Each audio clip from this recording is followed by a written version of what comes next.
Şirvanda 27 sentyabr vətən uğrunda başlamış 44 günlük şanlı Zəfər Savaşının il dönümü münasibətilə şəhidlərimizin əziz xatirəsi böyük ehtiramla yad edilib. Şəhər İcra Hakimiyyətinin başçısı İlqar Abbasov, hüquq mühafizə orqanlarının rəhbərləri, ictimaiyyət nümayəndələri və vətən müharibəsi iştirakçıları səhər saatlarından Şəhidlər Xiyabanını ziyarət edərək şəhidlərin məzarı üzərinə gül dəstələri düzüb, onların ruhlarına dualar oxuyublar. Tədbirdə çıxış edənlər 44 günlük vətən müharibəsinin qəhrəmanlıq səhifəsindən bəhs edərək, şəhidlərimizin misilsiz fədakarlıqları sayəsində Azərbaycanın tarixi zəfərə imza atdığını vurğulayıblar. Qeyd olunub ki, Prezident Müzəffər Ali Başkomandan İlham Əliyevin müharibə dövründə nümayiş etdirdiyi qətiyyətli liderlik, bütün təzyiqlərə rəğmən ədalətli mövqeyi qətiyyətlə qoruması bu qələbənin əsas dayaqlarından biri olub. Mən 44 günlük vətən müharibəsinin iştirakçısı zabit Quliyevən Abbas Teyboğlu. 44 gün ərzində bu müharibədə bizim çox çətin günlərimiz oldu. Bu əziz şəhidlərin xatirəsini yad etmək üçün biz gəlmişik bura.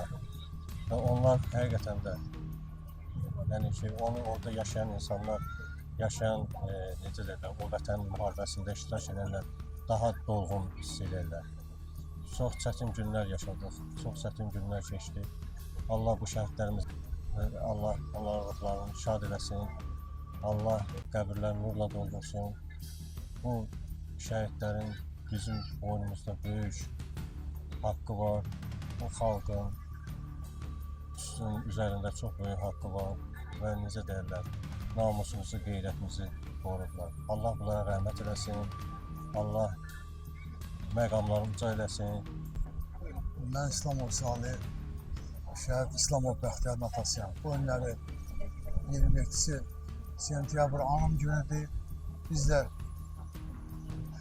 şəhidlərimizi yad eləməyə gəlmişik. Allah bütün insanlardan razı olsun. Gəlib iştirak elədilər. Allah prezidentdən razı olsun. Allah bütün vətər deyim sənə, o İlqar müəllimdən razı olsun, başçıdan razı olsun. Gəlib hamısı iştirak elədilər. Çox sağ olun, minnətdarım. Öz minnətdarlığımı bildirirəm. Çox sağ olun. Salamünaleyküm. Şirvan şəhər sakini Ağayev Xıdır. Bugün 27 sentyabr anım günündə Şəhidlər Xiyabanını ziyarət edirik. Allah cəm şəhidlərimizə rəhmət eləsin. Allah şəhid valideynlərə səbir versin. Allah ordumuzu qorusun. Ali Başkomandanımızı qorusun. Bizə bu günü yaşadan şəhidlərə Allah rəhmət eləsin.